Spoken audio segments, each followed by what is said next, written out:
buenas tardes.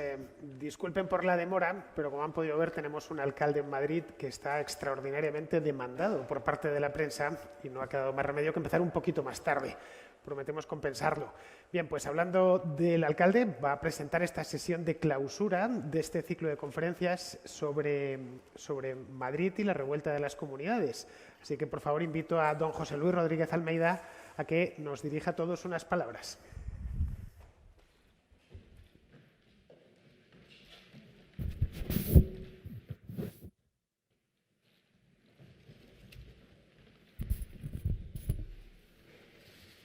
Presidente de la Comunidad de Castilla y León, querido Alfonso Fernández Mañueco, portavoces, concejales del Ayuntamiento de Madrid, nuestra conferenciante de hoy, Dani Arán, profesora de la Universidad Pablo Olavide de Sevilla, los participantes en la mesa redonda, tanto Francisco José Martín Pellón, Alfredo Alvar, José Manuel Barbeito, Fernando Díaz Villanueva, que es nuestro moderador.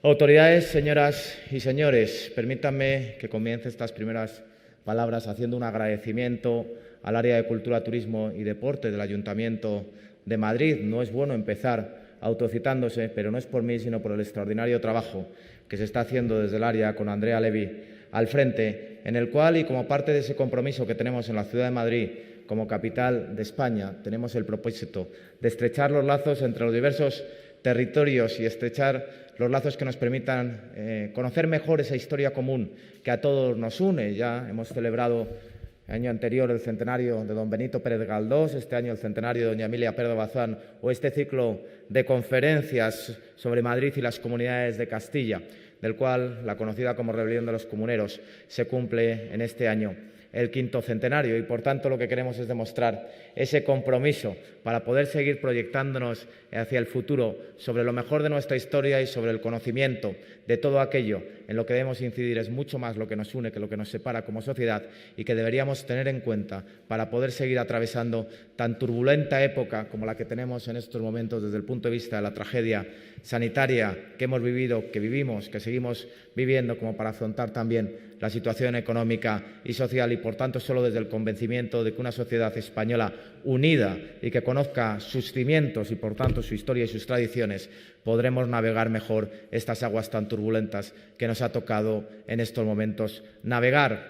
Y lo hacemos mediante ese 5º centenario de la rebelión de los comuneros y hemos querido empezar por hacer un recuerdo a una persona injustamente olvidada en las calles de Madrid, en la ciudad de Madrid y, más injustamente, en ese paseo de reyes y reinas que tenemos a lo largo, ya sea del Palacio Real o a lo largo de todo el Parque del Retiro, de la entrada del Parque del Retiro, y donde todavía no estaba Juana I de Castilla, hija de reyes, reina y madre de rey, que ocupa un lugar un tanto injusto en la historia de España, en el imaginario colectivo, aunque solo sea por ese apelativo de la loca, que no nos ha permitido conocer en ocasiones mejor la personalidad de una mujer que fue determinante en su época y que incluso en un momento en el que podía haber puesto sus intereses personales por encima de los intereses generales en aquel momento de Castilla, y cuando los comuneros acudieron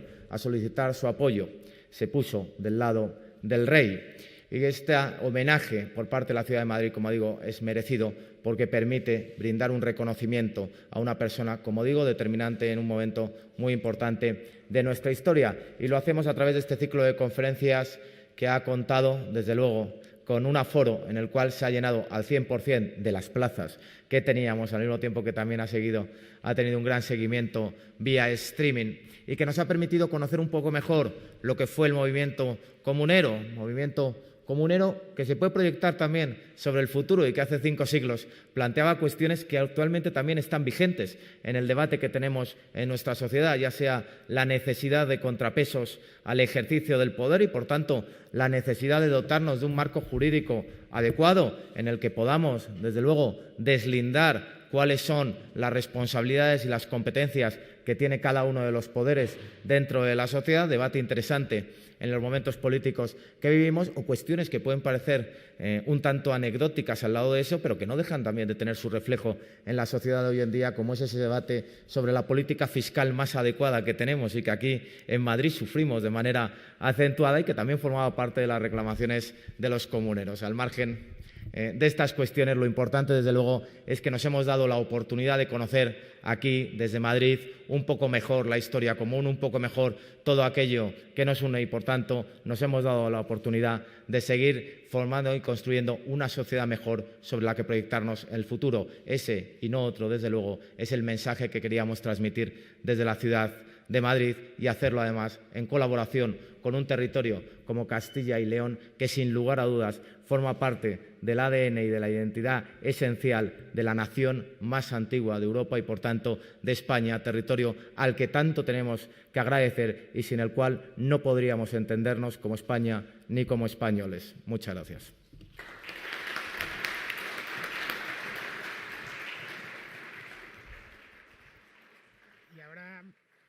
Y ahora ruego al presidente de la Junta de Comunidades de Castilla y León que suba al estrado para dirigirnos a todos unas palabras.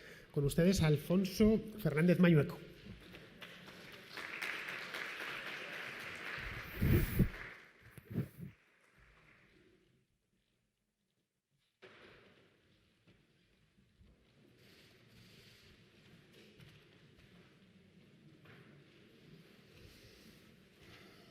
Muy buenas tardes. Es un placer participar en este acto y quiero que mis primeras palabras sean para agradecer al Ayuntamiento de la Villa de Madrid, en la persona de su alcalde, mi amigo José Luis, y, por supuesto, la concejala de Cultura, Andrea, que cuando me llamó dije, allí voy a estar.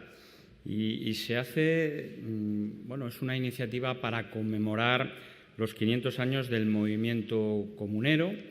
Y también está previsto aquí al lado, en un lugar tan emblemático, no solo para esta histórica villa, sino para toda España, la prevista estatua de la Reina Juana. Como todos saben, el movimiento comunero tiene una especial relevancia, un especial significado para mi comunidad, para mi tierra, para Castilla y León. Saben ustedes que no solo forma parte de nuestra identidad colectiva, es una seña de identidad propia, está recogida así en el Estatuto de Autonomía de Castilla y León. Es que celebramos el 23 de abril la fiesta mayor de la Comunidad Autónoma de Castilla y León, precisamente el día de la batalla de Villalar. Es verdad que el movimiento comunero tuvo una onda expansiva que se extendió mucho más allá de los límites de la actual Comunidad Autónoma de Castilla y León. Madrid es un buen ejemplo de ello, la cercana Toledo y otros lugares.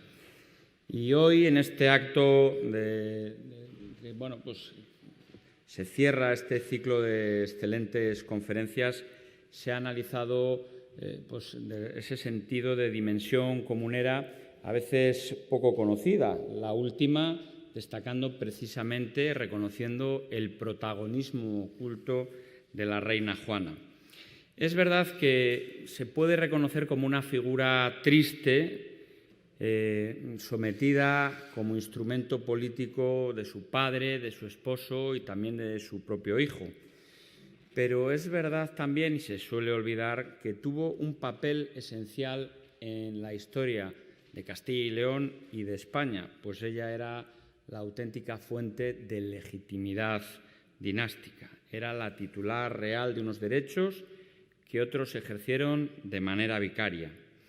Los comuneros así lo sabían, así lo reconocían y por ello la consideraban reina discutible. De hecho, cuando promulgan o aprueban la ley perpetua, acuden a visitar a la Reina Juana para que les dé su respaldo. Ellos siempre buscaron el respaldo de la Reina Juana.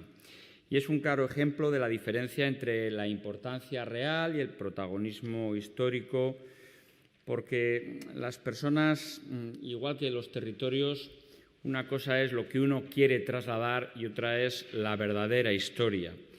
Y quiero significar que mi tierra, Castilla y León, es un buen ejemplo de ello. Nosotros hemos aportado ingentes recursos humanos y materiales a la construcción de nuestro país, a la construcción nacional. Y Castilla y León también aporta a España un importante y extenso e inmenso legado. Me van a permitir que invite a todos los españoles y muy especialmente a todos los madrileños a que visiten y a que se empapen de ese inmenso patrimonio en todos los ámbitos, el patrimonio comunero y también, por supuesto, con las precauciones que todavía condiciona la pandemia, pero que seamos capaces de descubrir esa verdadera historia que tiene nuestra tierra. En Castilla y León tenemos el primer europeo de nuestra historia en los yacimientos de Atapuerca. Tenemos una lengua que hoy es patrimonio universal y una de las más habladas en todo el mundo. Los inicios de la integración europea empezaron por la ruta jacobea. Somos la comunidad autónoma con más kilómetros en el Camino de Santiago, el primer municipio con el fuero de Brañosera de nuestro país, el origen del parlamentarismo en León, también el derecho de gentes, en fin, la Escuela Internacional de Salamanca. Podría así seguir hablando, pero me quiero centrar en la primera revolución moderna, que es así considerada el movimiento comunero por algunos de los grandes pensadores de nuestra historia. Madrid estaba en aquel momento integrada en la Corona de Castilla y participó de todo ello. Y hoy, además, la propia Madrid es referente en España de dinamismo económico, de libertad e integración. Pero al igual que con Juana de Castilla, vemos que este fundamento real de lo que hoy somos también a veces es minusvalorado. A veces la fachada se impone sobre los cimientos. Y frente a aquellos que intentan sacar provecho de ello, nosotros entendemos que hay que rechazar a quienes buscan o inventan argumentos con inacabables reivindicaciones o privilegios injustos. Es momento de que nos fijemos en los cimientos, en la esencia, en la raíz, en el momento en el que debemos defendernos del olvido de la memoria y de un uso interesado de la historia. Debemos rescatar y poner en valor el verdadero origen de las cosas para reconocerlo y compensarlo según merece, como ocurrió con la reina Juana de Castilla, como ocurre también con el papel de Castilla y León y de Madrid para hacer de España lo que es hoy. Hoy os animo a todos a seguir reivindicando juntos ese protagonismo del movimiento comunero. Un protagonismo que también tendremos que tener presentes en el momento actual, en el momento en el que estamos afrontando una situación difícil y compleja, como en aquel momento lo afrontaron los comuneros. Es verdad que en Villalar perdieron, pero ganaron en la historia. Sus ideales, a lo largo de 500 años, fueron reconocidos una y otra vez. Y desde aquel momento, en España, el propio rey de entonces, Carlos V, reconoció que era fundamental dos cosas. Por un lado, la limitación del poder y, por otro lado, que España necesitaba un rey que estuviera en España, que no estuviera más allá de las fronteras, sin perjuicio de que tuviéramos que tener una visión universal.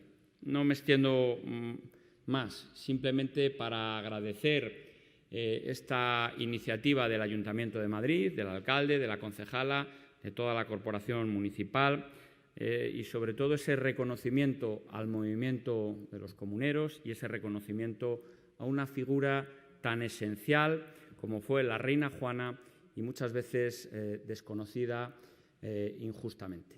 Muchas gracias a todos, muchas gracias a los ponentes que han participado a lo largo de todas estas jornadas y que van a participar hoy también. Gracias.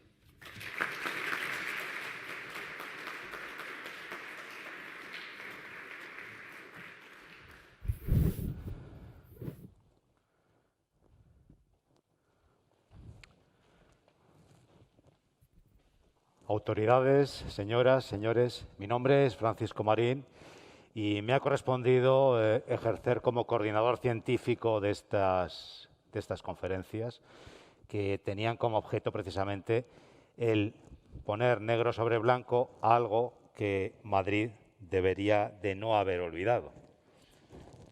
El caso es que, bueno, han pasado 500 años y los españoles somos muy dados a celebrar las derrotas, porque la revolución de las comunidades de Castilla no es sino una gran derrota. Y en esa derrota, pues, tiene mucho que ver esta efigie que tenemos detrás de nosotros, que no es otra que una efigie de la reina Juana I de Castilla, legítima heredera de los reinos y cotitular con su hijo Carlos I de la corona de España. Esta es la aportación del Ayuntamiento de Madrid a este año, en una escultura proyectada por Iria Groba, una joven escultora de carácter figurativo, y que trata de recuperar esa imagen de la reina Juana. Imagen perdida por cuanto que si Isabel de Farnesio no hubiera soñado que de haber colocado las esculturas en la fachada del palacio se habría venido abajo esa fachada, la escultura de la reina Juana estaría en consonancia de las que tenemos en el Parque del Retiro o las que tenemos en la Plaza de Oriente. No es así y el Ayuntamiento con esta escultura remeda ese lapso que hemos tenido con la historia. Mi papel se va a limitar ahora a presentar a Bethany Adams, profesora de la Universidad Pablo de Olavide, y que quizás conoce más que nadie la biografía de la reina Juana. Juana I, Juana la Loca, hay opciones para todos los gustos, y yo creo que Bethany Adams podrá explicarnos bien qué hay de verdad en su locura, el carácter de la reina, la legitimidad, cuál fue el papel en los 2 años de la revolución de las comunidades de Castilla, y me voy a limitar únicamente a presentarla porque creo que sus palabras van a ser mucho más efectivas de las que yo tengo ahora. Muchas gracias. Muchas gracias.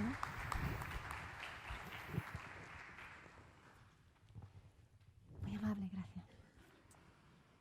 Estimados señores, alcalde de Madrid, presidente de la Junta de Castilla y León, delegado de Cultura, director general del Patrimonio Cultural, público, colegas y amistades. Ante todo, quiero agradecerles y muy especialmente al Ayuntamiento, a María Domingo, Paco Marín y también a Luis Lafuente Batanero la posibilidad de participar en este ciclo de conferencias. Para mí, ¿se escucha? Sí, estupendo. Buenas tardes. Para mí se trata de la primera actividad pública presencial en que participo desde el inicio del confinamiento y la pandemia. Y quizás sea apropiado aventurarme desde una reclusión impuesta, aunque no del todo involuntaria, para reconectar con el legado de una reina a quien perseguí por varios archivos y bibliotecas y creo haber descubierto en ellas hace unos 20 años. Por suerte, hoy día existen discursos diversos y contrastantes en torno a una reina que guió y aseguró una transición dinástica tan controvertida que llegó a provocar lo que José Antonio Mirabal calificó como una primera revolución moderna y Joseph Pérez la revolución de las comunidades de Castilla. Ahora bien, el uso de lugares comunes, incluso de estereotipos misóginos para descalificar a Juana I, es bien conocido desde sus propios días. Tanto el mito, la leyenda de su apasionada devoción a Felipe I, más allá que la muerte, como la idea de que requería y quería coacción física para su propio bien, como argumentaba tanto Mosén Lois Ferrer como posteriormente el marqués de Denia. Muchas de las fuentes claves transcritas y publicadas en el siglo XIX por Antonio Rodríguez Villa, Luis Prosper Gachat, Gustav Bergenroth y otros estudiosos fueron interpretadas para apoyar distintas ideas de la nación imbuidas de romanticismo, como vemos aquí en el famoso cuadro de Francisco Pradilla y Ortiz, Premio Nacional de 1877. Y sí, a partir de evidencias históricas parciales, nos encontramos con potentes representaciones como esta de la historia. Pero hay más historias. Respecto a la reina Juana, en el siglo XX surgió la aplicación de diagnósticos anacrónicos, como la esquizofrenia, a su persona, que aunque hubiesen existido en la época, serían imposibles de valorar con las fuentes conservadas hoy en día. La cultura cinematográfica, televisiva y teatral tampoco ha evitado la imagen de la reina Juana en relación siempre con la época de su producción. Y aquí vemos a Aurora Bautista, que dio vida a la visión de Juan de Orduña, con un subtexto un tanto receloso de la seducción de un elemento extranjero, o sea, Felipe. Y esta versión fue renovada en 2001 por Vicente Arranda y Pilar López de Ayala, algo más ligero de ropa en alguna de las escenas.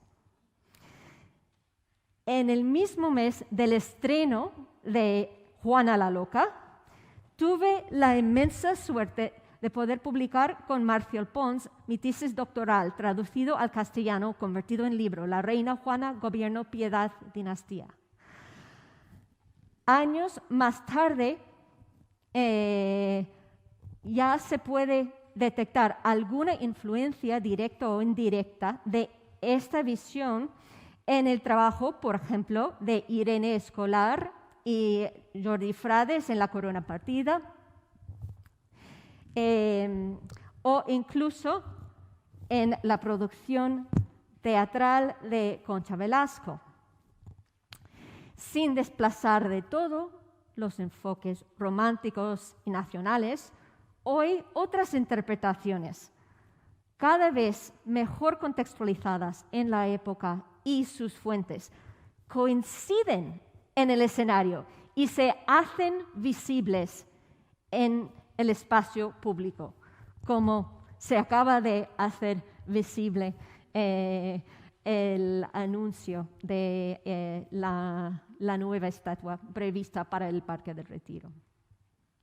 Este espacio hoy nos vincula a la Madrid de hace 500 años, en estrecha relación con otra villa, la de Tordesillas, escenario de la memoria de los acontecimientos transcurridos entonces.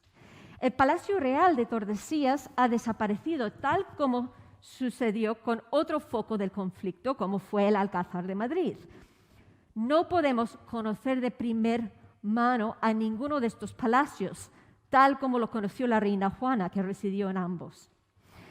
Para contextualizar los hechos y su papel en los mismos, me gustaría hablar primero de la relación de Juana con la Villa de Madrid, especialmente durante sus estancias como archiduquesa de Austria y princesa de Castilla. Luego entramos en el tema del cuerpo de Felipe y especialmente el significado de sus restos mortales.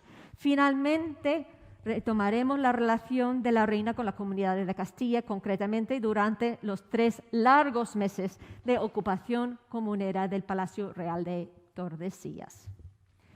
Consideramos que el papel de la reina fue tan decisivo en este momento como coherente con sus actividades y posicionamientos anteriores. Entonces podemos remontar a Juana y su relación con la Villa de Madrid. La relación que Juana entabló con esta villa desde la corte itinerante de su padre se profundizó durante sus estancias en la misma en 1502 y 3. Durante más de un mes, que incluía la Semana Santa en 1502, Juana se alojó en el bello castillo o alcázar de Madrid.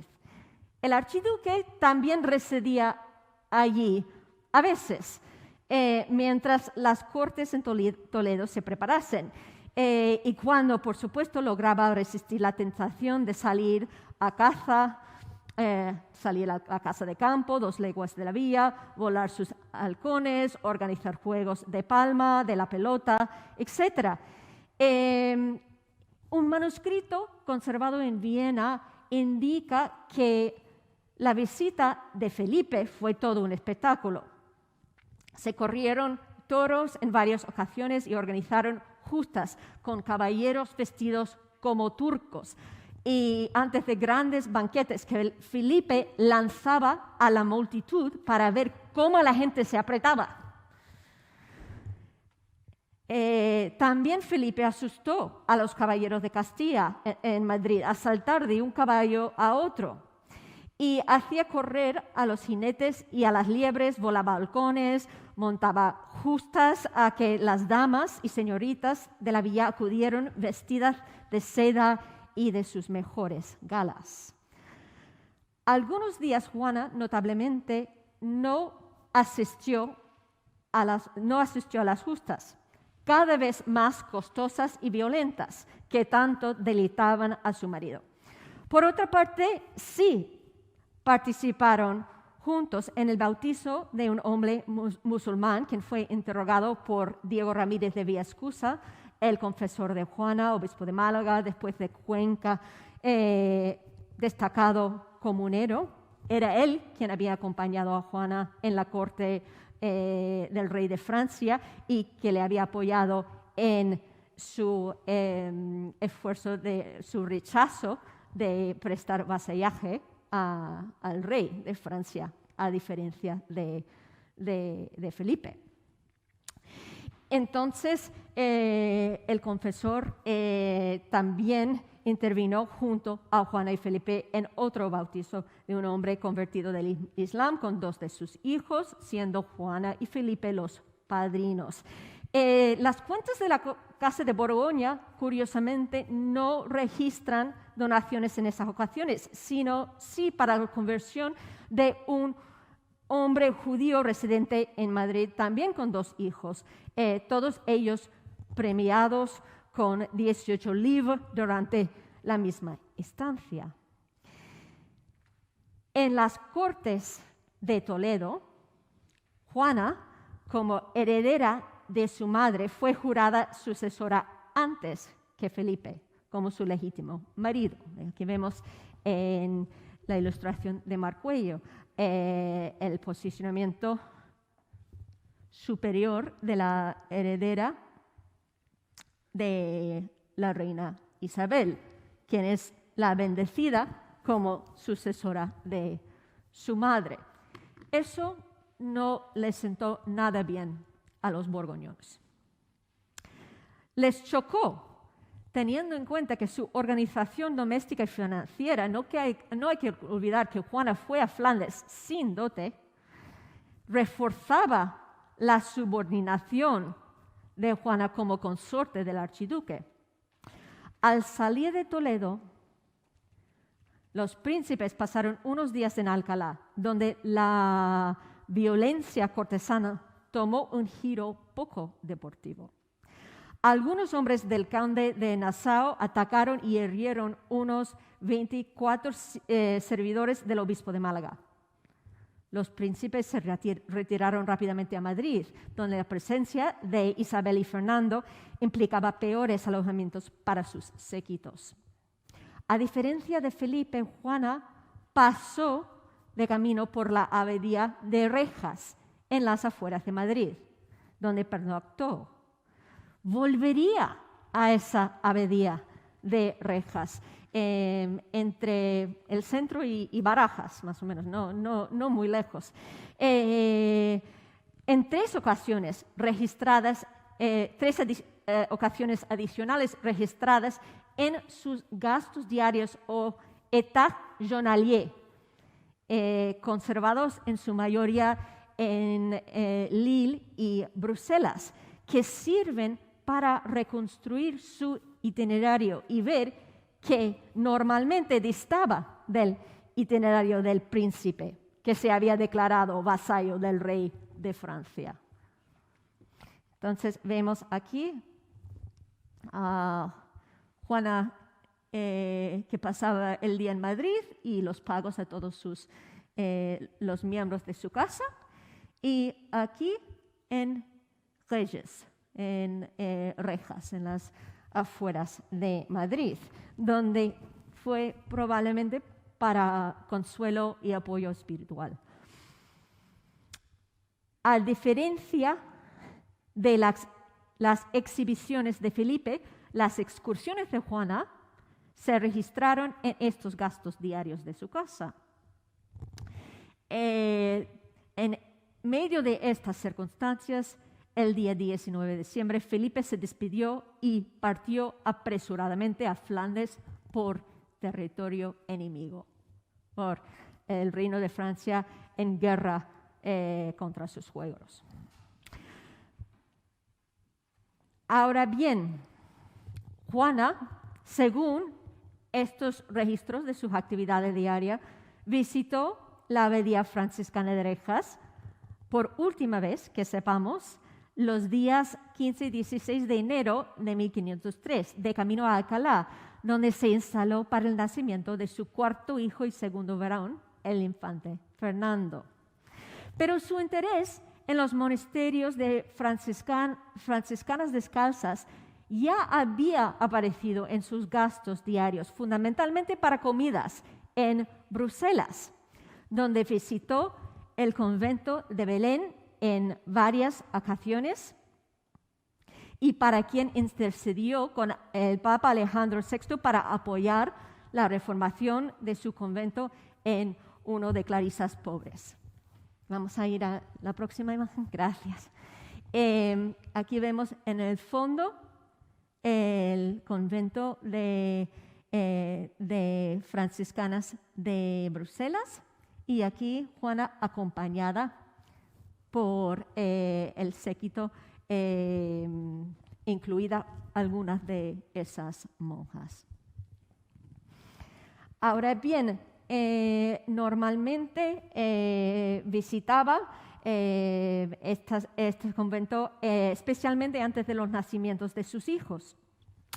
Y durante el mes de abril de 1501, es decir, a la espera de otra hija, que sería bautizada Isabel, visitó el claustro de franciscanas descalzas en las afueras de Brujas. Entonces no debe de sorprendernos que acudió al convento de Rejas al encontrarse nuevamente en el estado y antes y después de su juramento en las Cortes de Zaragoza y también antes y después de la partida del príncipe. Se trata de una comunidad reubicada a la calle Mayor de Madrid en 1551, que atesoró algunas de las cabezas de las 11.000 vírgenes martirizadas en Colonia con la princesa Santa Úrsula durante el siglo III, muy posiblemente donadas por Juana, ya que las había recibido de Alejandro VI con facultades para repartirlas entre las iglesias y personas devotas que quería. Juana había dejado otras 2 en Santiago de Compostela y unas 11 de las cabezas, de las 11.000, en Burgos, que se colocarían en su presencia ya como reina con indulgencia plenaria para unos 200.000 asistentes en 1506, acontecimiento que probablemente facilitó la extensión de la peste bubónica. Las cortes que habían jurado a Juana como sucesora de la reina Isabel en Toledo volvieron a Madrid y Alcalá en 1503, debido a la necesidad de repartir otro servicio para la guerra contra Francia. Por ende, la Vía de Madrid y sus procuradores fueron testigos de la dramática partida del príncipe, así como sus nefastas implicaciones. En 1505, Fernando de Aragón recordaría a los procuradores que en las últimas cortes ellos mismos habían pedido que él administrase el reino en nombre de la reina Juana. Si la reina Isabel muriese con su hija primogénita fuera de Castilla, o si, estando presente, se ausentase del reino. Es decir, tal como rezaría el testamento de la reina Isabel. Es decir, en el caso que su hija no pudiese o no quisiese gobernar. Los mismos procuradores, incluidos los de Madrid, volverían a encontrarse con Juan en Murcientes, al norte de Valladolid, a principios de julio de 1506. Estaban a la espera de poderes que Felipe y Juana habían solicitado para que fuesen jurados como reyes. Y este es el archivo custodiado en el documento custodiado hoy en el archivo de la Vía de Madrid, firmado por Felipe y Juana, casi idéntico a otro. Si le damos intro. Gracias. Que acabó de la misma fecha en el archivo municipal de Córdoba. Y mientras esperaban esos nuevos poderes, pues buscaban a la reina, quien les declaró que no le parecía conveniente que Castilla fuese gobernado por mano de flamencos y que los flamencos no tenían la costumbre de permitir que sus mujeres gobernasen. Por ende, le hubiera gustado que su padre Fernando se encargara del gobierno hasta que su hijo primogénito tuviese edad para poder reinar. Fernando aparentemente tenía otros planes. A espaldas de Juana había acordado con Felipe el famoso acuerdo de Villafáfila que dejó el gobierno en sus manos, aunque Fernando lo renunciase acto seguido por haberse firmado bajo coacción y en prejuicio de su hija. No por nada fue considerado por Maquiavelo como el político modélico. Días después, la reina se reunió con los procuradores, pero ya parecía que Fernando se había marchado. Su deseo, el deseo de la reina, sin embargo, de asegurar la regencia de Fernando hasta la sucesión de Carlos, no llegaría a confirmarse hasta el regreso de Fernando de Aragón y las Cortes de Madrid celebradas en 1510. Pero no quería Juana a Felipe por encima de todo, incluso después de su muerte. Así se argumentó en el siglo XIX, basándose en una carta supuestamente firmada por la reina Juana en Bruselas. Y vemos la firma allí, esta es la que está en roja, que declaraba su grandísimo amor, por lo cual no podía dejar de entregar sus reinos a Felipe y sus descendientes.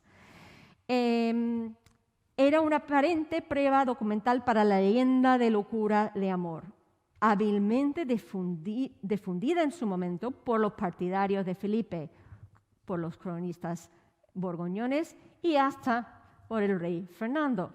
Sin embargo, la firma en el documento encontrado por Rodríguez Villa no corresponde en absoluto con la de la reina Juana custodiada en el archivo de la Villa de Madrid, tampoco con la firma del archivo municipal de Córdoba, ni con ninguna de otras firmas en 35 documentos originales hallados en los archivos del Departamento del Norte de Lille, del Archivo General de Simancas, el Public Record Office de Londres, el Archivo Histórico Nacional Nobleza, en que vemos que firmaba Jeanne siendo archiduquesa, ¿vale?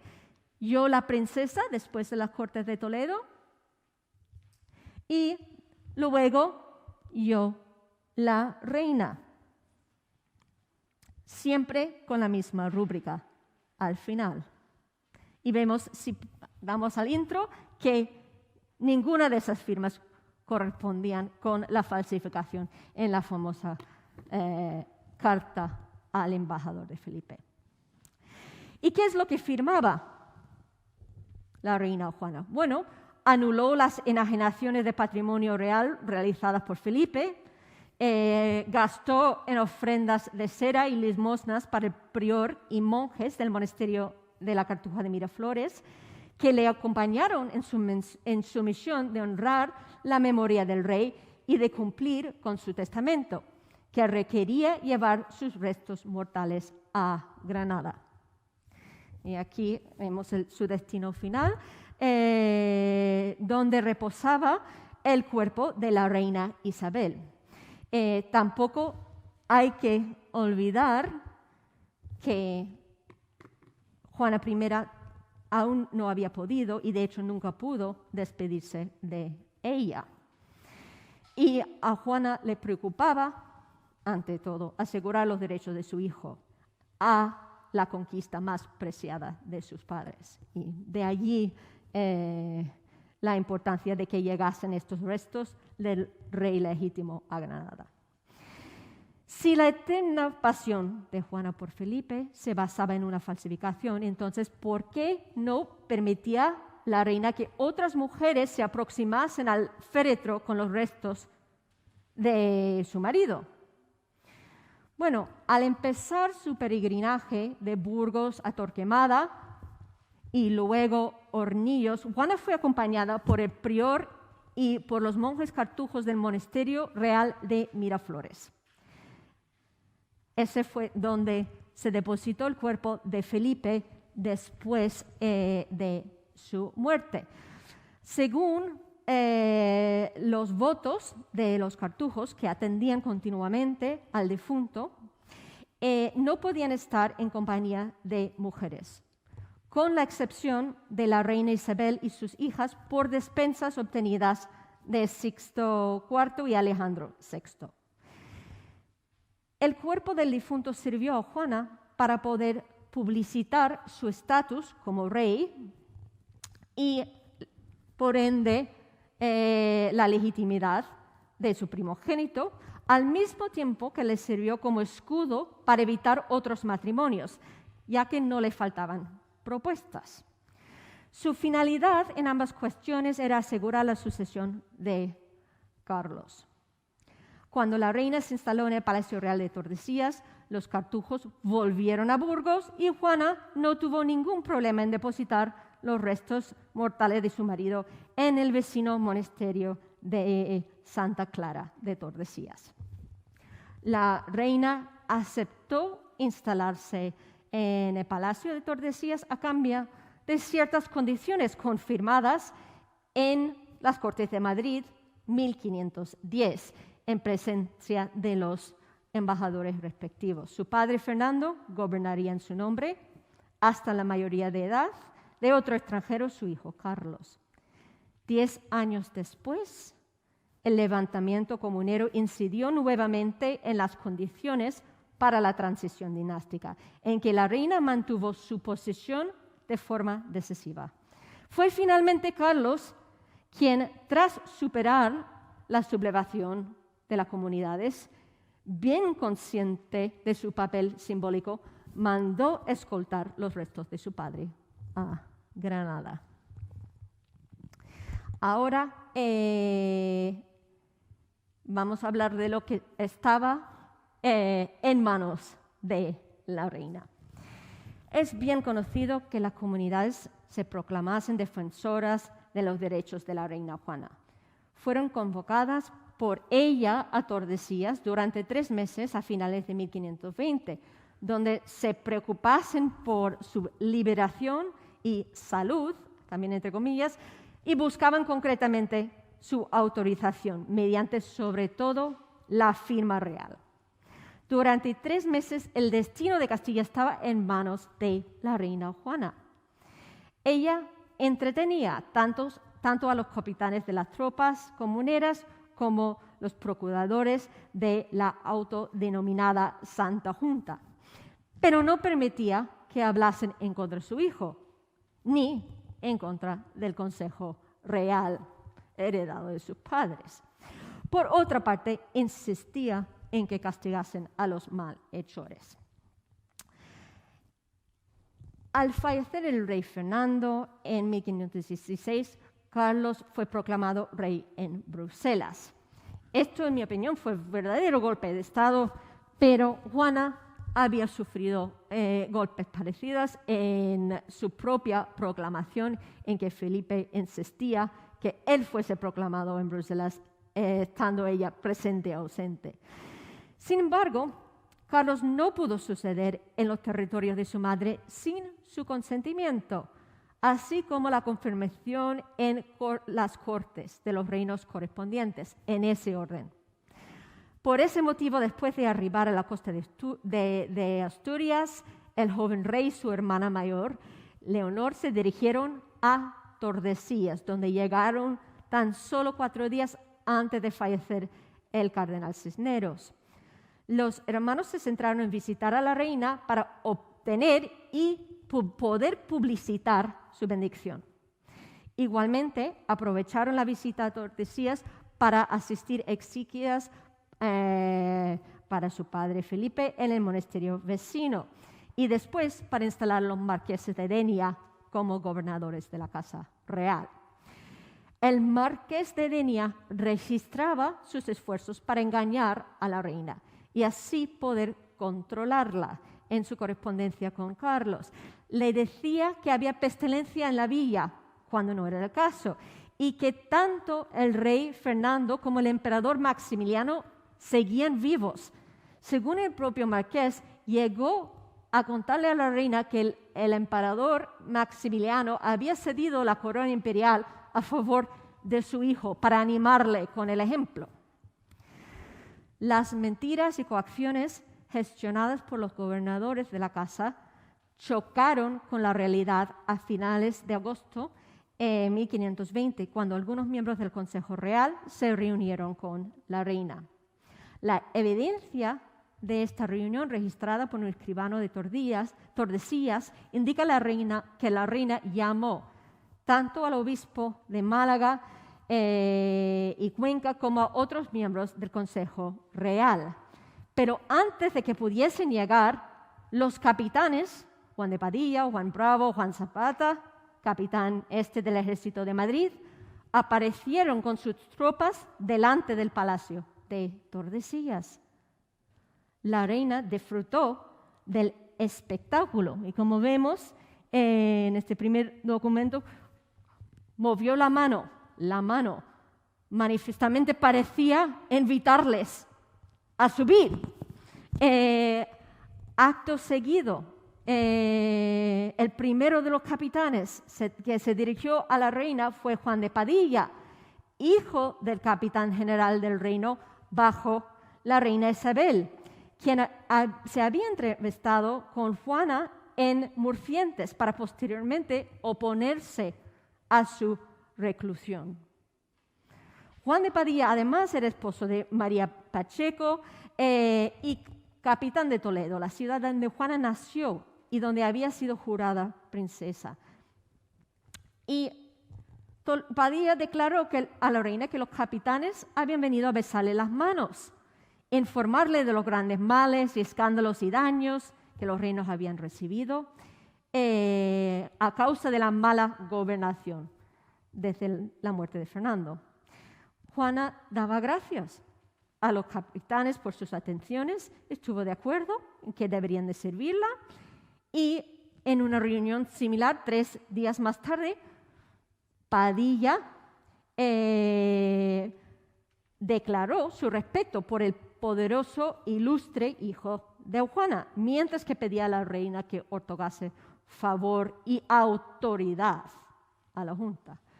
Juana firmó su deseo de que los comuneros se reuniesen con ella en Tordesillas. Pues llegaron los procuradores de las distintas ciudades a Tordesillas el 24 de septiembre y la reina nuevamente acompañada por la infanta Catalina, escuchó a las declaraciones del doctor Alonso de Zúñiga, entre otras, les respondió largamente. Al final de su discurso, les pidió elegir entre ellos 4 de los más sabios para esto, que hablen conmigo para entender en todo lo que conviene, y yo los oiré y hablaré con ellos y entenderé en ello cada vez que sea necesario, y haré todo lo que pudiere. Sin alentar sus expectativas, insistió en poder recibir a los delegados de las comunidades cuando hiciera falta. La reina había decidido aprovecharse de ellos para obtener información y para que echasen del palacio a los marqueses de Denia, que acusaba de mentirla y engañarla. El afán de la Junta en Tordesillas era intentar persuadir a la reina de autorizarla con su firma para poder legitimar su ejercicio de poder. Más que un arma carismático, la firma real conllevaba el ejercicio de un poder legítimo e institucional. De allí que la reina insistía en que llegasen los miembros del Consejo Real, que tendrían que refrendar cualquier medida válida, tal como lo habían hecho en el caso de su revocación de las mercedes de Felipe. Las fuentes dejan poco lugar a dudas sobre la importancia simbólica y el poder legitimador de la mano real. La reina insistía en que los consejeros reales y los grandes también viniesen a besarle la mano. Cuando no llegaban, concedió el mismo privilegio a los capitanes comuneros. Otra cuestión más comprometida era que la misma mano que se dejaba besar, que agarraba a la infanta Catalina, firmase cédulas concretas, sin la presencia de los consejeros reales. Mayormente sí implicaban legitimar a los comuneros a expensas de su hijo. Entre las ficciones que los sublevados manejaban para intentar que la reina firmase sus decretos, fuera que el capitán general del reino quería llevarla a una fortaleza más fuerte y a la señora infanta a otra apartada de su Alteza. Según el cardenal Adrián informó a Carlos repetidamente, y cito, «Ya dicen que no puede hacer menos que vuestra Alteza, sino en lo de firmar de su mano». La firma de la reina se convirtió en una obsesión para los sublevados y también para el cardenal Adriano, que declaraba desear ante todo, y cito, «sacar a estos procuradores de Tordesillas para que no insisten más en que la reina firme, que es un solo punto por el cual se perderá todo el reino». Según el cardenal Adriano, la Junta debatía si debía actuar en nombre de Juana Carlos juntamente o solamente en nombre de la reina y de las comunidades. Esta fue la postura de Toledo, Madrid y Segovia.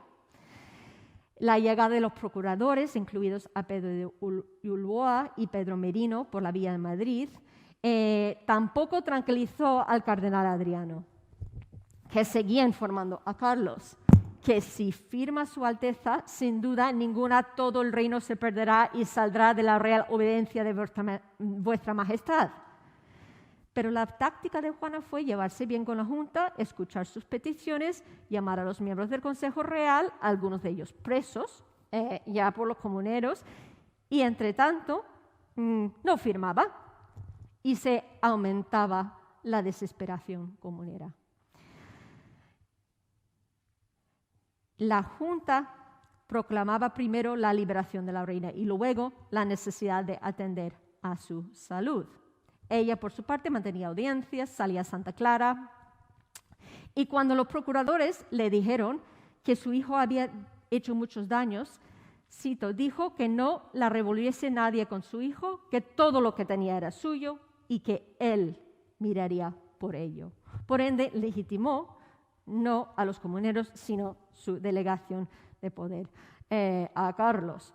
Por otra parte, produjo un revuelo al declarar que le gustaría salir a visitar sus reinos. Desde Valladolid mandaron representantes para acompañar a la comitiva, Llegaron con mucha prisa, pero ya la reina había decidido que aún no era el momento.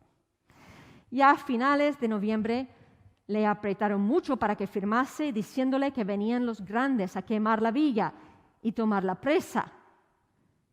Y Su Alteza respondió que no firmaría y que dejasen entrar a los grandes, que venían a servirla. Por su parte, el cardenal Adriano daba prioridad a la necesidad de enviar las tropas a Tordesillas. Y cuando llegaron, el 4 de diciembre, tras un asedio de 5 horas, pudieron entrar los caballeros y besar la mano a la reina, declarando por su parte haberla liberado. Juana seguía ganando tiempo para su hijo. Según Lope Hurtado, la reina se encontraba muy bien. Llamaba frecuentemente al conde de Benavente, al almirante de Castilla, para conversar durante horas. El conde de Benavente tampoco tardó en preguntar a su soberana si firmaría algún documento en caso de necesidad. La respuesta, aunque afirmativa, entrañaba otra evasión. Le respondió que sí, que cuando saliese de allí. Pero con el regreso de los marqueses de Denia, la reina nuevamente se volvía a declarar indispuesta. Al no lograr entrevistarse con ella, el cardenal Adriano informó al rey que se le había tomado testimonio en que mandaba desbandar el ejército comunero, aunque finalmente decidieron no utilizarlo, por respeto a lo pasado y a lo venidero. O sea, finalmente recordaba al emperador que entre vuestra majestad y la reina Nuestra Señora hay esa diferencia, según dicen, que vuestra alteza es menos prudente que ella y firma, y que su alteza es más sabia y que no quiere firmar. O sea, la prudencia, la reserva en esta situación tan tensa. De esta manera, el cardenal pretendía aleccionar al rey, no había sido sí había sido su preceptor. El proceso obligatorio de castellanización, según el antiguo preceptor y futuro papa, debía de comenzar con el regreso a Castilla y con un matrimonio a la infanta de Portugal. O sea, tenía claro lo que era necesario para atajar la rebelión definitivamente.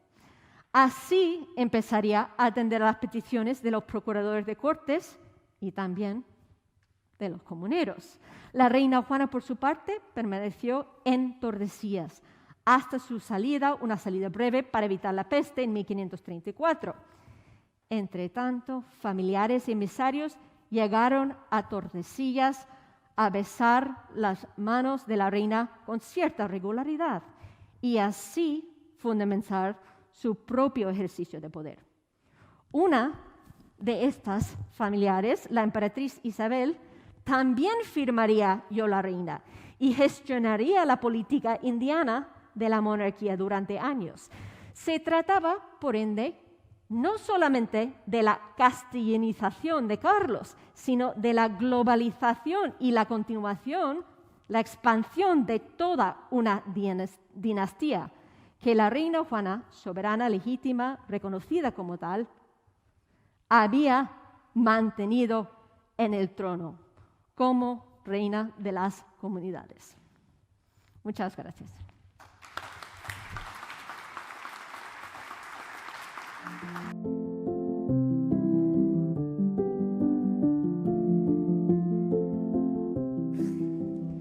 Vamos, tenemos mucha tela que cortar, por lo que veo. Ha estado muy bien tu conferencia, Bethany, te felicito por ella, muy interesante, tanto como tu libro. Les recomiendo a todos ustedes que lean, pues a ser posible, mañana, mejor que pasado mañana, el libro de esta señora que tenemos aquí, la reina Juana, ha puesto la portada antes. Está disponible en Kindle por 6,5 € de nada. La verdad es que no es gasto para un libro tan extraordinario. Los que sean románticos, pues quizás se lleven alguna desilusión, porque al final resulta que no estaba loca, o al menos tan loca como muchos creíamos, después de ver pues todas esas películas que nos han estado echando como pienso durante años. Bien, tenemos muchos temas sobre esto de, no de Juana la Loca, sino de la propia revuelta comunera en la que Juana jugó un papel. No fue un papel, digamos, primordial, no fue a las batallas, aunque Villalar está muy cerquita de Tordesillas, pero sí un papel simbólico fundamental. Aquí la primera pregunta que yo creo que vienen haciéndose los historiadores desde hace 500 años es ¿por qué Juana no se apunta al bombardeo, no se apunta a lo de los comuneros? A fin de cuentas, en principio, la han encerrado en Tordesillas. Este hubiera sido su pasaporte para salir de ahí. Eso es lo que nos dice la historiografía tradicional.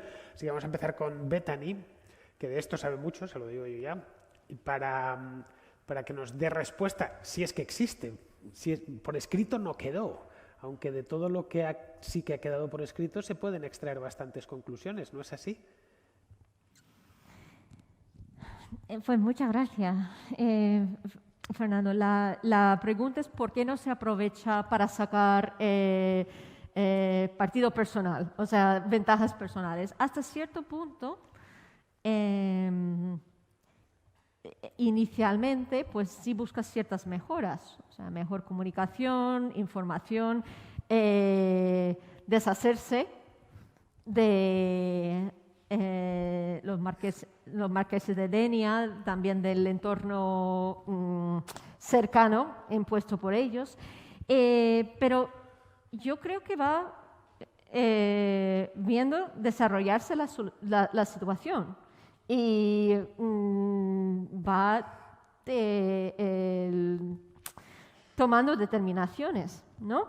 Entonces, entiendo que inicialmente sí sacan mucha información, o sea, le habían dicho que estaba fallecido, o sea, que estaba vivo su padre, se entera de que no, pero en realidad lo que siempre quería apoyar era la sucesión de su hijo primogénito, o sea, la cuestión constitucional. Y ella tiene la legitimidad de derecho, pero pretende conferir la legitimidad de ejercicio de poder primero en su padre y luego en su hijo. Esto lo vemos claramente desde el fallecimiento de la reina Isabel. Y efectivamente es lo que consigue. Entonces no tiene por qué cambiar toda su política hasta aquel punto por la llegada de los comuneros. O sea, sí los puede aprovechar su presencia, buscar la presencia digamos, de otros actores y sacar algunas mejoras a nivel personal, pero que son finalmente pues transitorias, o sea, que vuelven los marqueses de Denia. Bueno, pues vamos a ir abriendo la mesa, no hay como tal, porque ya saben ustedes que estas cosas modernas ahora nos sientan aquí en unas sillitas de Ikea y uno no termina de ver del todo al que tiene al fondo. Pero bueno, es una mesa francamente de lujo. Está con nosotros Alfredo Álvarez Querra, que es un historiador bastante famoso. Yo tanto a Bethany Aram como a Álvarez Querra los tengo leídos, porque yo estudio historia, entonces a estos autores se les lee. Y es leído además a Álvarez Querra hace bastante tiempo. Bueno, Álvarez Querra es profesor en el CSIC y además es miembro de la Real Academia, lo cual ya quiere decir bastante. Luego tenemos a José Manuel Barbeito, que está ahí al fondo, justo enfrente de mí, que es arquitecto, catedrático, concretamente, de la Politécnica de Madrid. Y luego a Francisco Marín, que ya le han conocido ustedes porque se ha dirigido antes, para presentar a Bethany. Bien, al hilo de lo que nos comentaba Bethany ahora, Juana de Castilla, vamos a evitar lo de la loca, el remoquete ese que tanto daño le ha hecho. Juana de Castilla realmente, y puede contestar cualquiera de los tres, no reina porque no quiere reinar. No porque no pueda hacerlo, porque por poder puede hacerlo. Y de hecho está reinando de manera simbólica, aportando su firma o dejando que otros firmen por ella. Bueno, por alusiones, buenas tardes a todos. y muchísimas gracias por invitarme a estar en esta mesa redonda. Yo les recomiendo que lean la obra de Bethany Aram, sin lugar a dudas, y desde luego lo que sí que me llama la atención, es que se sigan dando vueltas a términos, conceptos e ideas hoy, 2021, como si estuviéramos en 1890. Yo creo que han pasado cosas, tanto en la historia cultural como en la historia de la historiografía, ¿no? Nuestro moderador ha hablado de la imagen del cine, de Juana la Loca, que con mucha fortuna Bethany Aram ha comentado cómo en Juana la Loca salía la reina Juana ligera de equipaje para que la película fuera más vista y tal, ¿no? Esas cosas que se hacen en los guiones de cine que a mí personalmente me parece que es indignante, ¿no? Tener que sacar desnuda a una mujer para que tenga más enganche una película. Bueno, yo, si me permiten, les recomendaría, en fin, perdónenme, es lo que tiene el ser historiador de profesión y dedicarse y dirigirse al público. Yo les recomendaría que se leyeran el epistolario que escribió precisamente el marqués de Denia, por cierto, al cual yo admiro mucho. El epistolario que escribió, me quito esto para que se me vea sonreír, que queda más expresivo. Sí, se escuchará mejor además. Queda así más expresivo, ¿verdad? Bueno, el marqués de Denia, al cual yo, en fin, admiro y respeto mucho, escribió un epistolario riquísimo, con Carlos V, que se publicó en 1892, el epistolario de Rodríguez Villa. Fíjense, es una cuestión cronológica de detalle. Este epistolario se publica unos años antes de que Freud empezara a publicar algunas de sus obras clave para la interpretación de la mente humana. Ahí lo dejo. Quiero decir que la interpretación que hace Rodríguez Villa, que por cierto, el cuadro de Pradilla, si no está inspirado en las cartas del marqués de Denia, poco le falta. ¿De qué año es el cuadro de Pradilla? Es que no lo recuerdo ahora mismo. 1877. 77, un poco anterior, pues por otros, por el Codoin probablemente, o cualquier cosa, algunas cartas del Codoin o alguna cosa por el estilo. Quiero decir que lo que interpreta Rodríguez Villa es puro romanticismo. No ha llegado todavía a la revolución intelectual que supone el psicoanálisis, por ejemplo, ¿verdad? Y en fin, lo que escribe y lo que interpreta Rodríguez Villa está escrito a finales del siglo XIX. Hoy nos movemos en otros parámetros. No podemos seguir hablando de Juana la Loca, porque Juana I, la reina legítima de Castilla, aunque estaba loca, era la reina legítima de Castilla y nadie le discutía esa titularidad, esa legitimidad, salvo el maltratador de su esposo, Felipe, que tenía unas ganas locas de dejar de ser archiduque de Austria y pasar a ser rey de Castilla. Pero la reina de Castilla era Juana, insisto, la reina legítima. Y esto no nos tiene que sorprender a nadie. Entonces, me imagino que como hoy no soy de derecho, entonces los testamentos reales tenían valor de ley, claro.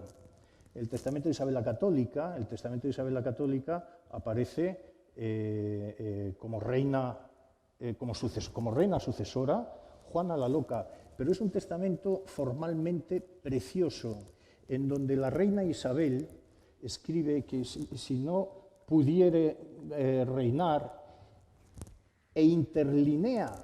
¿Se imaginan la escena de la reina casi agonizando, dictando a Grillo, al secretario Grillo, dictando el testamento y diciendo que la reina no pueda... Y le dice, no, secretario, añade, y no pudiere gobernar. El verbo no pudiere está interlineado en el testamento entre el que si no quisiere o no estuviere, porque no estuvieran estos reinos de Castilla, y que no quisiere. Es fantástico, ¿verdad? Bien. El testamento de Fernando no se escribe cosa en contra de Juana, aunque... Y Fernando, fíjense, es que claro, el problema que se plantea es un problema de una intensidad tremenda desde 1504, la muerte de Isabel, hasta 1521, el final de la Revolución de las Comunidades. Fernando el Católico cambia el testamento. Castilla, quien conoce, es a Fernando, nacido en 1503 en Alcalá de Henares. que por cierto, quiero insistir en una cosa, Juana no solo fue madre de reyes, es que Juana I de Castilla fue madre de 2 emperadores, el emperador Carlos, Carlos V, y el emperador Fernando, hermano de Carlos V y sucesor en el trono imperial, en vez del hijo de Carlos V, que era Felipe II. ¿Comprende? Bueno, esto ya es otra lección de historia, la línea se va por ahí, ¿no? Bien, el cardenal Cisneros, es verdad que hay un golpe de Estado, como ha definido ella perfectamente, es un auténtico golpe de Estado lo que hace Maximiliano I en Bruselas cuando proclama a Carlos rey de Castilla o de estos reinos, ¿no? Eso es un golpe de Estado porque se adelanta a todo, ¿no? Cuando muere Fernando. Pero es que Cisneros, afortunadamente, y en esto insisto mucho en la historia española actual, en lo que vivimos hoy en día, frente a... me ha venido una palabra que ahora mismo, por las prisas, no la voy a corregir, frente al populismo de querer que fuera Fernando, nacido en Alcalá de Henares, educado por Fernando, por toda España, que le trae y le lleva para que le conozcan, y todos en España quieren que este sea el nuevo rey. Cisneros dice, no, es la ley lo que hay que cumplir, y proclama a Carlos I, no a Carlos V, porque todavía no es Carlos V, proclama a Carlos I rey. Es la gran lección frente al gusto, la ley. Y esto a veces cuesta, claro. Al gusto popular, la ley. Y esto a veces cuesta. El franciscanismo del que habla la profesora Aram, sin duda alguna, esto es así. Es gente que se recoge, que tal, que sí, que es verdad. Que es que la reina Isabel se confesaba con el cardenal Cisneros que era franciscano. Y vaya franciscano que era, ¿eh? Savonarola se le quedaba corto a Cisneros. Savonarola era... comparado con Cisneros, y en fin, tengo aquí algunos textos de ese epistolario de Rodríguez Villa, en donde Rodríguez Villa hace unas expresiones, a mi modo de ver, con permiso, maravillosas, porque habla de que la reina está bien de salud, pero anda indispuesta, o su mal va en avance, ¿de acuerdo? Y en donde hace esa doble clasificación, a mí me parece modernísima, que todos tenemos, bueno, modernísima o platónica, ¿verdad?, del alma y el cuerpo como cosas separadas, ¿no? Me parecen, a mí el epistolario de Rodríguez Villa me parece espectacular y soberbio, claro, y se entra en debate en muchas cosas. Yo tengo la convicción de que la reina Juana I de Castilla no se enteró o no se enteraba, tenía una cierta distancia, me van a comprender, una cierta distancia entre la suela de sus zapatos y el suelo, para darse cuenta de la realidad de las cosas. El propio Carlos, el emperador, cuando decide sacar que se saque a la reina de Tordesillas, él cursa la orden de que le hagan un féretro de camelo para que se crean que va con su esposo por los campos de Palencia y todo esto y tal, y no sé qué, y que luego ya se lleven el cadáver a Granada de Felipe. En fin, esto es una historia tan triste, es tan trágico todo, ¿verdad?, que a mí me da, en fin, ver que se ha seguido manejando desde perspectivas románticas, o que el cine ha sacado a esta actriz, que tenía muy buen ver, por cierto, es que me parece tristísimo para nuestra historia, ¿no? Esto es lo que hace el cine histórico, y la novela histórica ni les cuento también, claro. Bueno, tampoco está mal que se hagan películas y... Yo creo que es un que poquito si no de pornografía cultural. Estaríamos hablando de un documental y la gente no iría a ver la película. Yo creo que se pueden hacer guiones que no haya que entrar en estas cosas. Está muy bien, pero vamos, es cine, ¿eh? Es cine, no hay No que es Hollywood. olvidarlo, y lo mismo con las novelas históricas. Lo que sí yo Lo creo... mismo que las novelas, en efecto. Claro, es bueno que se escriban, pero sabiendo que No, es que no sé es por qué. histórico al 100%, ¿no? No, claro, pero es que la gente cuando está leyendo una novela histórica no pierde la conciencia de que está leyendo una novela. Y esto es lo que resulta un poquito, en fin, tal, cuando resulta, y es culpa de los historiadores, que no hemos ocupado el género literario de saber escribir cuando disponemos de unas fuentes soberbias, porque anda que lo que se ha tenido que leer esta profesora, ¿verdad?, que lo han visto ustedes ahí, eso no da para hacer buena historia, claro, es que hay que leerse eso, y entonces como uno no solo puede leer, escribe una novela y se inventa lo demás. Bueno, al igual que tenemos Locura de amor, esa película de Orduña, tan famosa de los años 40, muy del género de cine que se hacía en aquel entonces, se podría hacer otra película con la Juana de Castilla que nos ha regalado Bethany Aram, una mujer mucho más decidida Y Rodríguez Villa. y que sabe lo que le interesa y lo que quiere hacer. Bueno, es que yo estoy convencido de que no sabía lo que le interesaba ni lo que quería hacer, lo siento mucho. A ratos. Bueno, entonces, si no sabe lo que le interesa y por qué se pasa 50 años en Tordesillas, Porque ella está presa allí. no está presa en absoluto. Ella puede salir en cualquier momento. Es que decir que está presa en Tordesillas Estamos no tiene... infiriendo una serie de cosas desde el siglo XXI que no son los Vamos a hechos ver. del siglo XVI. Puedo Sí. escribe en 1520 escribe el Marqués de Denia, para indignar a los pueblos.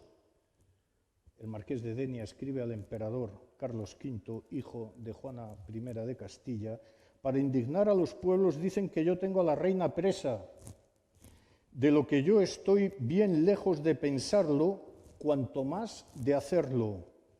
Pero estoy en la que no la vea ni hable nadie con ella, porque la verdad es que si la gente quisiese acabarse de desengañar, yo suplicaría a vuestra majestad permitiese que viesen a su alteza. Esto es lo que le pasa al Marqués de Denia. Esta es la tragedia que vive el Marqués. El Marqués de Denia es un individuo, en fin, a mí me parece perdónenme la expresión, una hortera de decirlo, adelantado a su tiempo. El Marqués de Denia es plenamente consciente de que la dignidad de la reina de Castilla no la puede dejar de cualquiera. La reina de Castilla, que no coordina correctamente, no puede sacarse a la calle y que la gente la vea. ¿De acuerdo? ¿Qué es lo que dicen que la tengo presa? No, yo no la tengo presa, yo estoy preservando su dignidad porque desvaría y entonces van a ver cosas que no se pueden ver de la reina de Castilla. Es que entonces los reyes eran reyes y actuaban como tales, no podían vivir como los demás mortales. Entonces ver que la reina de Castilla no se quería lavar, no comía tal, no sé qué, esto al Marqués de Denia no le entra en su cabeza. Y por preservar su dignidad la quiere, sí, en efecto, ocultar, pero es por preservar su dignidad. Y en segundo lugar, el Marqués de Denia se da cuenta de la importancia que tiene el aplicar rutinas en la cotidianeidad de la reina de Castilla. Es que no es un cuerpo de mujer, no es Juana loca de amor, ni todas esas tonterías, que es la reina de Castilla. Y para que la reina de Castilla, para preservar su dignidad, lo que tiene que hacer es aplicarle rutinas, unas rutinas en el vestir, en el comer, en el hacer, en el ir, en el venir. Esto es lo que hay. Y claro, a la reina, que no sabe, porque no entiende, porque por desgracia no entiende, no le gusta. Pero ella entiende perfectamente cuando llegan los comuneros a pedirle ayuda que no tiene que apoyarles. Se llama autismo. Y en fin, esto es lo que hay. Rodríguez Villa lo describe todo muy bien. Es realmente llamativo que durante en los 3 meses de ocupación comunera, y así lo registran los embajadores, por ejemplo, al rey de Portugal, que está muy interesado en la situación, a ver cómo se desarrolla, pues dicen, se viste bien, come normalmente, sale a visitar a Santa Clara, y todo eso sin la presencia del Marqués de Denia o de otra persona que le imponga ningún tipo de rutina. Ahora bien, también es verdad que hay momentos precisos en que ella, cuando las personas que tiene alrededor no le hacen caso, pues revierte a tácticas extremas, o sea, por ejemplo, no comer, porque lo que es la distribución de la comida en la corte, pues es todo un ritual, y cuando la reina no se sienta a comer, esto le molesta a todo el mundo, le fastidia a todo el mundo. Entonces, por ejemplo, periodos de abstinencia de comida en momentos puntuales, cuando Fernando el Católico lleva al infante Fernando, cuando Carlos lleva a la infanta Catalina, que todavía no es de edad para contraer matrimonio, pues sí, tiene recurso a actuaciones extremas, porque precisamente las personas que tienen que hacerle caso no lo están haciendo, y ella es consciente de esa falta de autoridad práctica que tiene en estos entornos, donde están pues realmente sirviendo no a ella, sino a otros gobernadores. Ahora bien, creo que son momentos puntuales y es importante no sobregeneralizar a base de una determinada actuación en una circunstancia, cuando luego vemos otras situaciones, otras ventanas en que la podemos observar, por ejemplo, delante de los comuneros, o las visitas de, por ejemplo, María y Maximiliano, las visitas de sus nietos, que disfrutan con ella, le enseñan fotos de retratos de familia, le dan regalos y disfruta de una manera que se le veía disfrutar ya con los comuneros. Sí que es verdad que intenta siempre deshacerse de los marqueses de Denia y de las personas impuestas por ella. Que por otra parte, por supuesto, emplea su propia retórica para hacerse totalmente imprescindible para Carlos. O sea, la retórica del marqués de Denia es también interesada. O sea, él también al final de cada carta también pide, y Rodríguez Villa no transcribía siempre el final, pero esa es la parte cuando pide las mercedes, los nombramientos, la compensación para sus grandes servicios. Sin duda, además existe algo que se nos quita también de la perspectiva. Sí. Es decir, evidentemente, Juana la Loca, yo lo siento mucho, es decir, tuvo episodios claros de trastorno mental. Y sobre todo cuando le corta la cara en Bruselas a una de las damas de compañía con unas tijeras. Es decir, tiene episodios de enajenación. Si damos el paso hacia atrás, dice, esos episodios de enajenación además se dan en esa familia cada 2 o cada 3 generaciones. La madre de Isabel la Católica murió loca en el castillo de Arévalo y era su abuela. Y un nieto de la propia reina Juana acabaría muerto loco en el Alcázar de Madrid, el príncipe Carlos. Es decir, que cada ciertos tiempos se produce unos sucesos de enajenación mental. Yo no estoy diciendo que la familia tenga un atavismo. Pues es posible que existiera. Ese atavismo luego se daría en los Austrias en otro tipo de circunstancias. Pero lo que quiero decir es que existen determinados comportamientos que se dan en la familia y que lo contrastan distintos historiadores en distintos momentos. Y tienen una similitud muy parecida.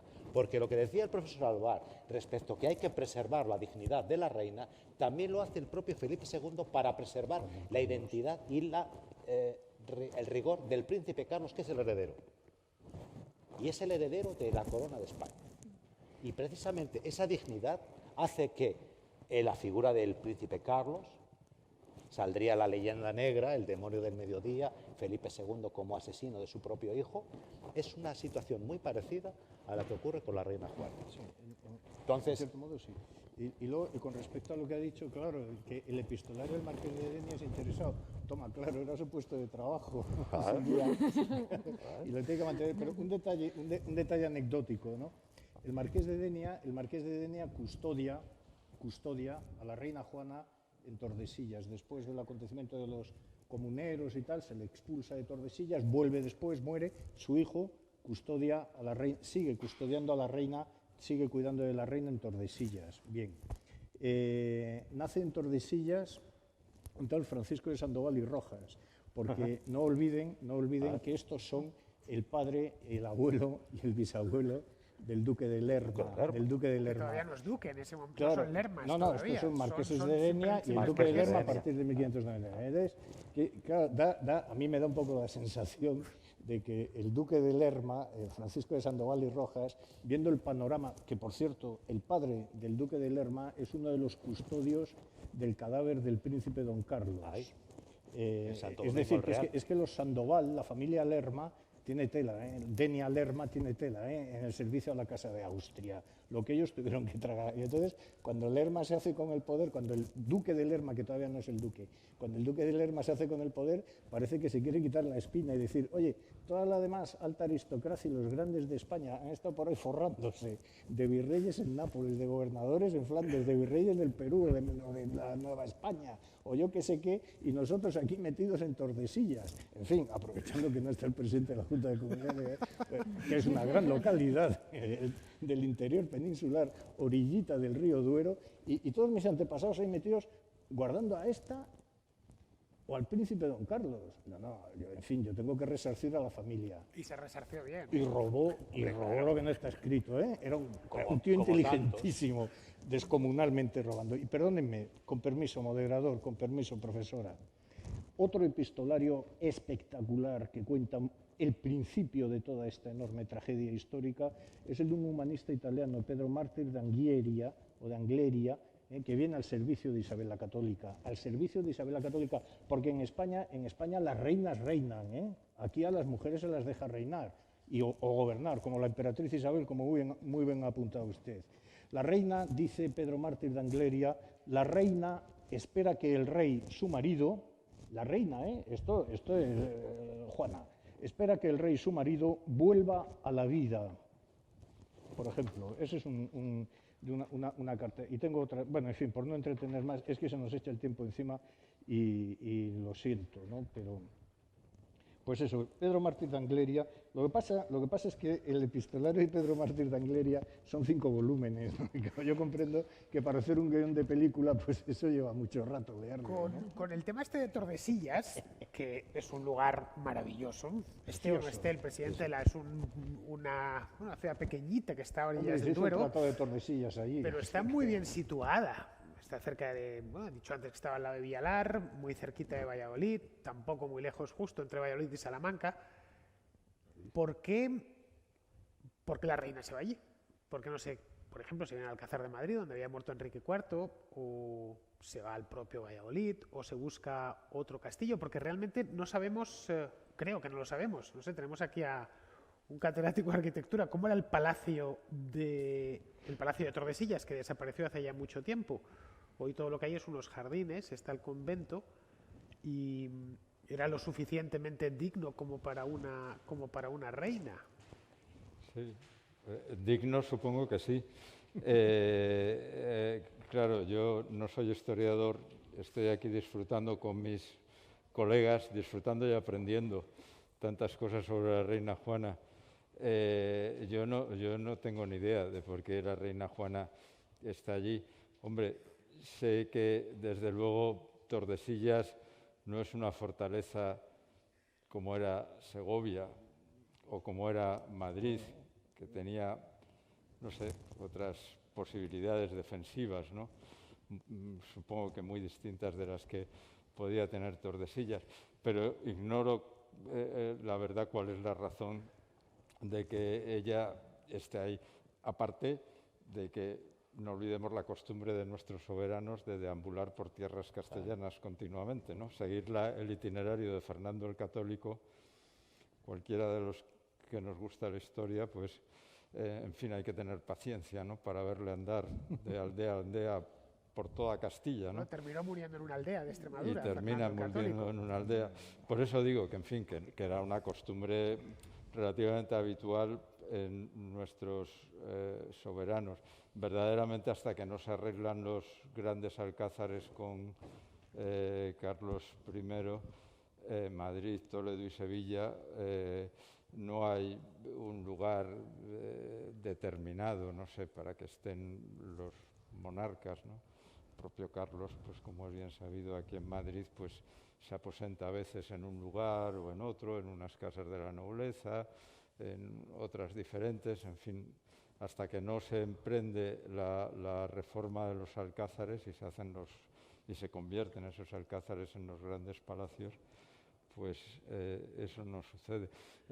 Yo podría decir que, hombre, para Madrid, en lo que yo sé, para Madrid y para su alcázar, que son dos cosas casi inseparables una de la otra, esta es la última aventura militar de su historia.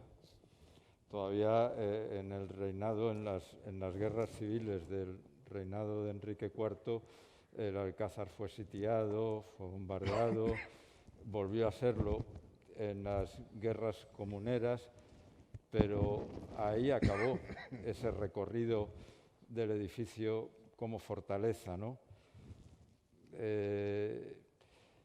Hay aquí cerca, en el Archivo de Valencia de Don Juan, hay una instrucción manuscrita para los oficiales de las obras reales, de las que se hacían habitualmente, donde se determinaba lo que tenía que hacer el arquitecto, el maestro mayor, el veedor, el pagador. Y es una instrucción de 1579 que nunca llegó a oficializarse, ¿no? Se quedó como un borrador. Pero había un punto donde decía, 1579, ¿no? Tantos años después, pero se decía que el veedor cuidara de la artillería y la munición que estaba en la fortaleza, como habían hecho antiguamente los alcaides. Que la pusiera a cubierto, porque debía estar fuera, en uno de los patios. Y esa instrucción, el interés que tiene, por lo menos para mí, es que la anotó Juan de Herrera, ¿no? En los márgenes. Juan de Herrera, que acababa entonces el Escorial, ¿no? Y la anotó en los márgenes, manuscrito allí. Y dice, sí, esto me parece muy bien, que efectivamente estas armas se tengan en las condiciones que es necesario tenerlas dentro de una fortaleza. Dice, aunque solo sea por policía, ¿no? Aunque solo sea por tenerlas bien. Pero luego apunta Juan de Herrera, aunque bien sé que ya nunca más van a ser menester. Y es verdad, no vuelven a ser menester. Afortunadamente para Madrid, afortunadamente para el Alcázar, afortunadamente para todos, no volvió a suceder una circunstancia como esa, ¿no? Y ya el Alcázar no volvió a verse asediado o amenazado, ¿no? Bueno, hay una cosa en la corona de Castilla de hace 500 años, y es que no existía nada similar a lo que había, por ejemplo, en Bruselas, que era la corte de los archiduques los archiduques de Austria, los duques de Borgoña, o en París con los reyes de Francia. No había una capital, no había un lugar donde estuviese o tuviese preferencia el rey por estar. Por ejemplo, en el siglo XIV a los reyes les dio por pasar mucho tiempo en Andalucía e incluso morirse allí, por eso hay tantos reyes de Castilla enterrados en Andalucía, pero que podía estar en cualquier sitio. Luego, en una revuelta como la Comunera, no se trataba de tomar París o tomar la capital, hacerse el dueño del centro de poder y a partir de ahí reconquistar el resto. Realmente los centros de poder estaban bastante repartidos, porque Juana de Castilla era uno, pero la Chancillería, por ejemplo, estaba en Valladolid. Bueno, y se había abierto otra más en Granada a raíz de la conquista. Es decir, que si hay algo que caracterice a la corona de Castilla es como tenía todo separado por el reino. Madrid, digamos, cuando Felipe II se trae la corte aquí en 1561, es una verdadera novedad, una auténtica revolución, concentrarlo todo en el mismo sitio. No tanto, pero bueno. O sea, lo primero, una cosa es lo que significan como centro de poder una ciudad como París o una ciudad como Londres, y otra es que los soberanos franceses o los soberanos ingleses residan en esas ciudades, que como es bien sabido no residen nunca en ellas, ¿no? Los soberanos Tudor pues van de casa en casa y de palacio en palacio peregrinando, y Whitehall pues es un palacio más, como Greenwich o como Hampton Court o como el que sea, ¿no?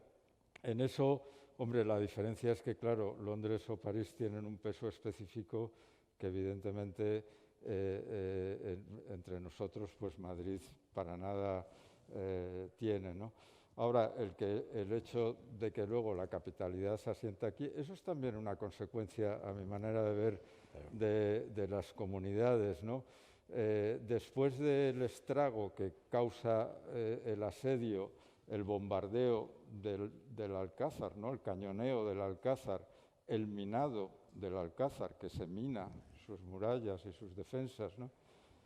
Después de todo eso, el emperador decide acometer unas grandes obras, ¿no? Que reforman por completo ese palacio. Tanto es así que lo convierten en el único palacio posible donde un rey como Felipe II puede instalarse y puede instalar su corte. Felipe, cuando llega a España, se va a Toledo. En Toledo no hay escalera, no hay capilla, no hay nada. O sea, es imposible estar la corte allí. El único sitio donde el rey puede alojarse decentemente es el Alcázar de Madrid, que está recién reformado por su padre.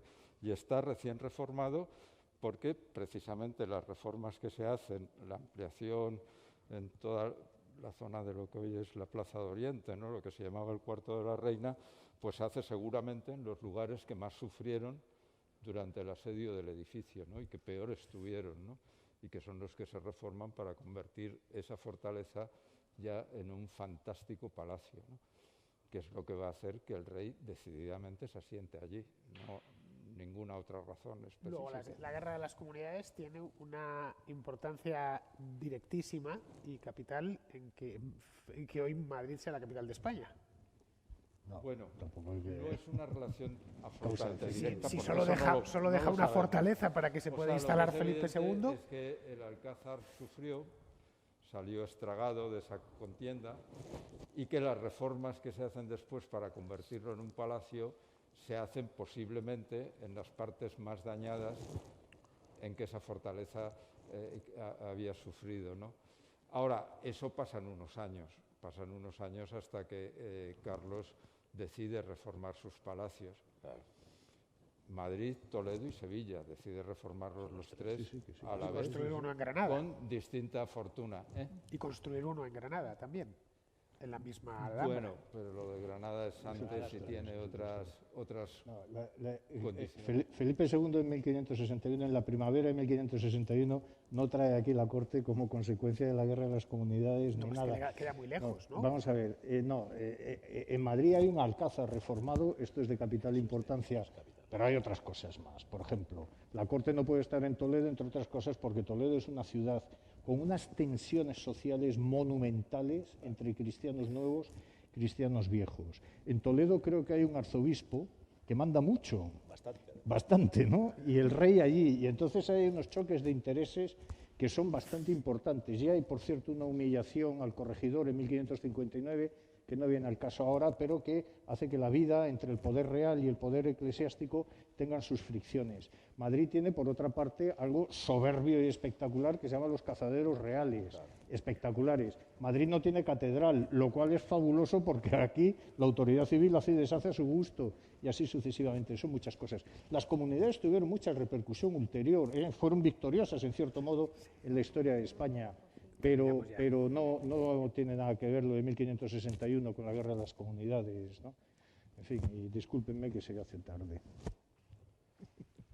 Bueno, me informan que tenemos que ir terminando ya, pero no vamos a terminar del todo, porque nos gustaría que, bien, los que han acudido primero a la conferencia y luego a esta mesa redonda, pues que puedan preguntar a cualquiera de los que están aquí si tienen alguna cuestión. Así que no veo muy bien porque tengo la luz delante, pero supongo que les darán un micrófono o algo así para que pues procedan con su pregunta. Si está por ahí ahí, ahora ya se les ve mejor porque ya están encendidos. Pues no tienen más que levantar la mano.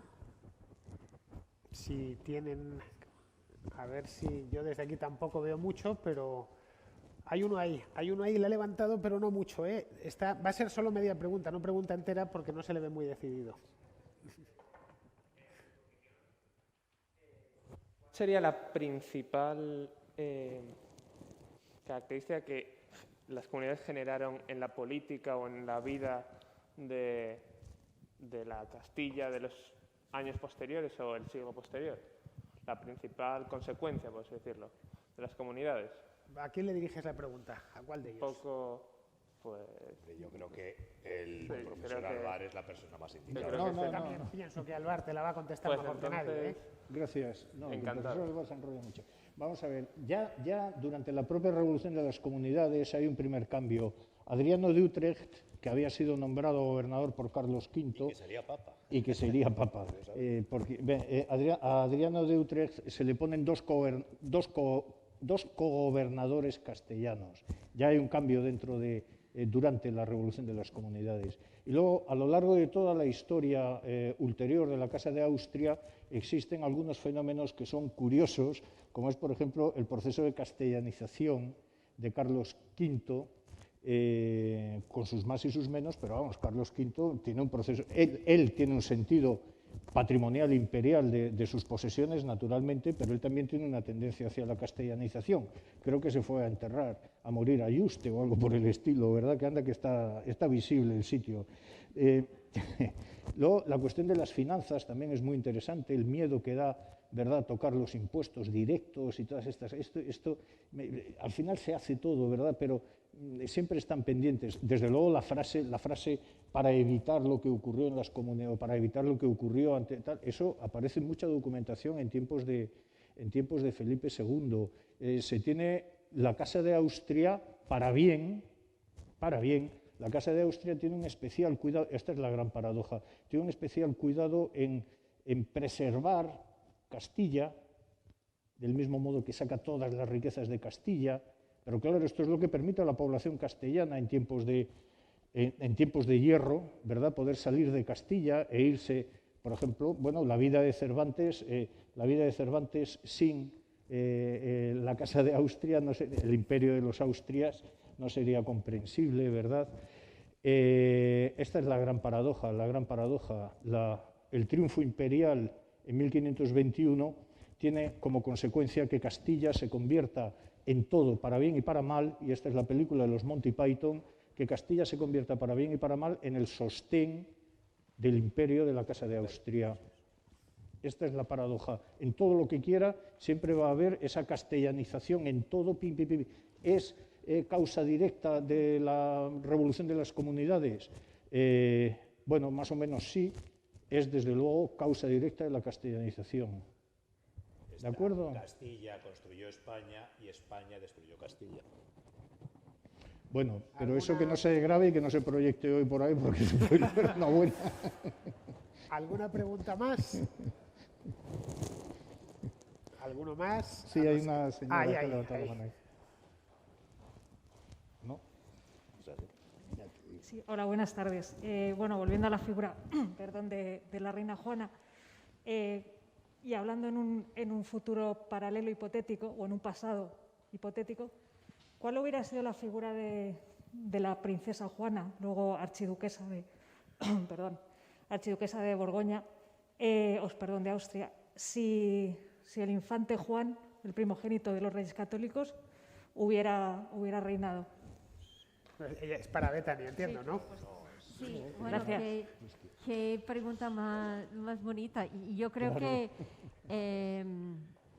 era efectivamente el camino que se creía, que era el camino de Juana.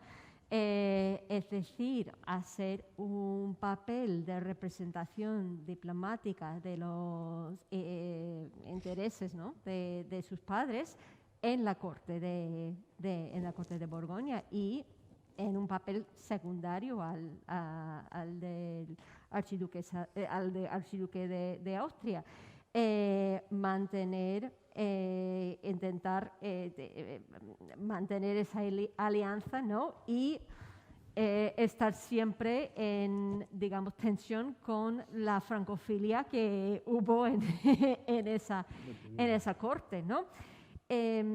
Claro, cuando se despide de Isabel la Católica, piensa que como futura archiduquesa, duquesa de Borgoña, en 1495-96, piensa que no va a volver a ver ni a su madre ni a Castilla. O sea, ella tiene claro que es una separación definitiva, que tiene otro papel, ¿no? Y hay una... y que esa es su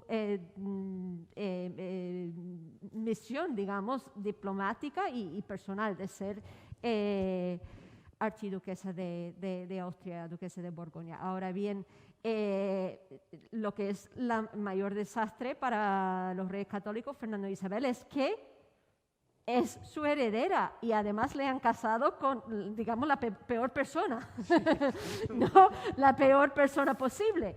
Entonces hay una correspondencia de Isabel la Católica con el marqués de Viena, que dice que le pide por favor convencer a su hija que no va a hacer nada contra su conciencia, o sea, que no va a descasarla de su marido. O sea, que eso es lo que está en la cabeza de todo el mundo. El problema de verdad de la sucesión de los Austria está allí, en 1503, en Madrid. Y todo el mundo está viendo que el problema no es Juana, el problema es Felipe. Y después el problema es Carlos, pero Juana le va comprando tiempo para su hijo, ¿no? Entonces, y al final aguanta la estrategia. Y en cualquier caso, respondiendo también, añadiendo a todo lo que ella ha dicho, habría sido emperatriz. Sí. Efectivamente. Claro, sí. Si Felipe hubiera sobrevivido y no se hubiera muerto de peste, y entonces ella, como era la esposa del hijo de Maximiliano I, habría sido emperatriz. Pero me parece que esto es hacer futurible, esto es hacer cine. Sí.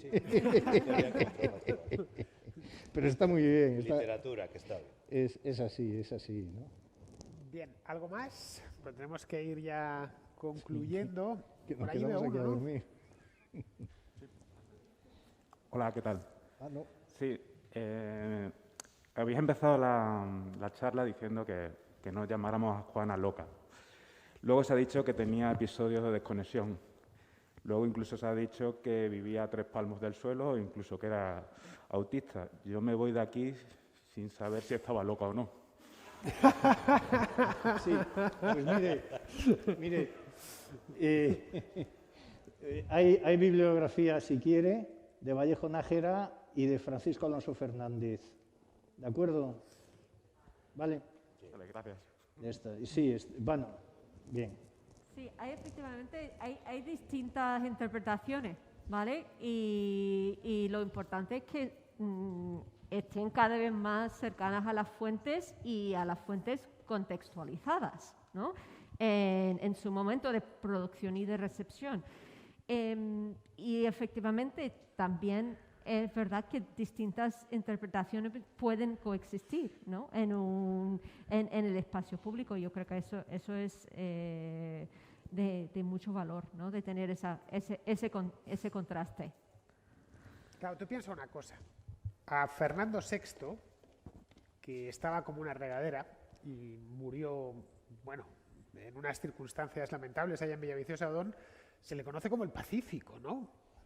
O a su padre, a Felipe V.